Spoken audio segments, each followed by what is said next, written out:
முட்டை சால்னா செய்கிறதுக்கு தக்காளி பழம் 4 பழம், மல்லித்தூள் எப்போதும் மீன் குழம்புக்கு போடுற மாதிரி மல்லித்தூள் வச்சுக்கணும், உப்பு, பூண்டு இந்த அளவு, வெங்காயம், தேங்காயை நல்லா கெட்டியாக அரைச்சிக்கணும், மிளகாய்த்தூள், மஞ்சத்தூள், புளி ஊற வச்சுக்கணும், தாளிப்புக்கு வெந்தய ஜீரகம், 5 முட்டைக்கு குழம்பு வைக்கிறோம். இதில் 4 ஸ்பூன் எண்ணெய் ஊற்றிக்கணும். ஊற்றிட்டேன். வெந்தய ஜீரகம் தாளிப்பு, வெங்காயம் நல்லா வதங்கணும், நல்லா வெங்காயம் வதங்கணும், பூண்டு இந்த வெங்காயத்தோடையே போட்டுக்கணும், தக்காளியும் எண்ணெயிலே வதக்கி விடணும். முட்டை சால்னா, முட்டை பொரிச்சு போட்டு சால்னா, வெங்காயம், பூண்டு, தக்காளி நல்லா இது மாதிரி நல்லா வதங்கணும். வதங்கினோன்னே மிளகாய்த்தூள், நம்மளுக்கு உரப்பு நிறையா வேணால் நிறையா போட்டுக்கலாம், கம்மியாக வேணால் கம்மியாக காரம் போட்டுக்கலாம். எங்களுக்கு காரம் கம்மியாக இருந்தால் போதும்.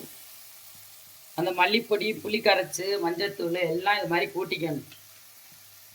மீன் சால்னா மாதிரியே கூட்டிக்கிட்டு மிளகாய்த்தூள் அப்படி எண்ணெயில் கிண்டி விடணும்.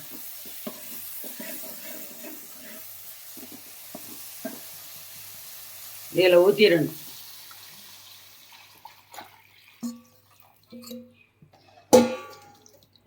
நல்லா கொதிச்சு வத்தணும். உப்பு இந்த அளவு. முட்டை பொரிக்கிறதுக்கு வெங்காயம் ஒரு 5 வெங்காயம் நல்லா பொடிசாக நறுக்கிக்கணும். இது மாதிரி பொடிசாக இருக்கணும்.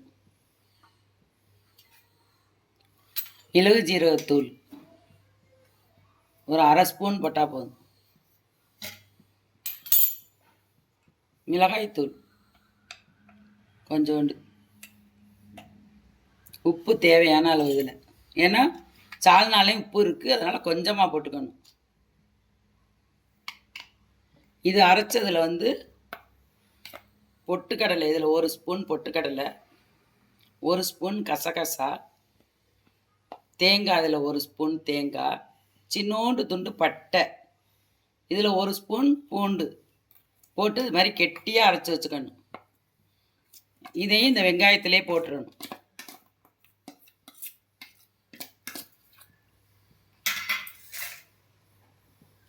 முட்டை உடச்சி இதிலே ஊற்றணும்.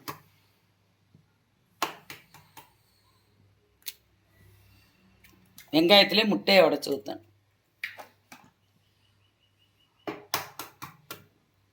இதெல்லாம் 5 முட்டைக்கு உள்ள அளவு. இது மாதிரி முட்டையை உடச்சி ஊற்றி நல்லா அடிச்சுக்கணும். அப்போ தான் முட்டையை நல்லா பொரித்து ஆணத்தில் போடலாம்.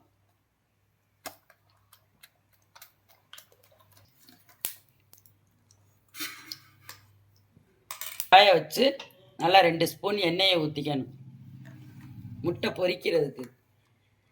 இதோடைய டேஸ்ட் கறிக்கோளாவுண்ட மாதிரியே இருக்கும் சாப்பிட.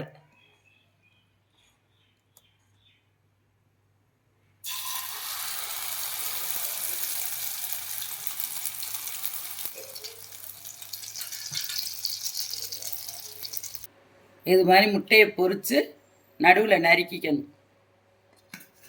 ஒவ்வொரு பீஸாக போடணும். முழுசாகவும் போட்டுக்கலாம், வேணுனாலும். நாங்கள் நறுக்கி போட்டிருக்கோம். முழுசாகவும் போட்டுக்கலாம், வட்டமாகவும் பொரித்து போட்டுக்கலாம். இப்போ தான் தேங்காய் ஊற்றணும்.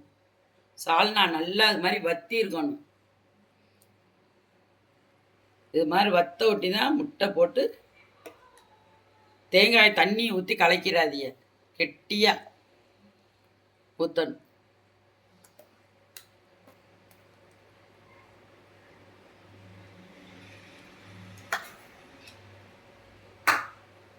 தேங்காய் ஊற்றி லேசாக கொதிச்சோடனே இறக்கணும். ஒரு கொதியிலே முட்டை சால்னா கறி குழம்பு அந்த மாதிரி இருக்கும் டேஸ்ட்டு.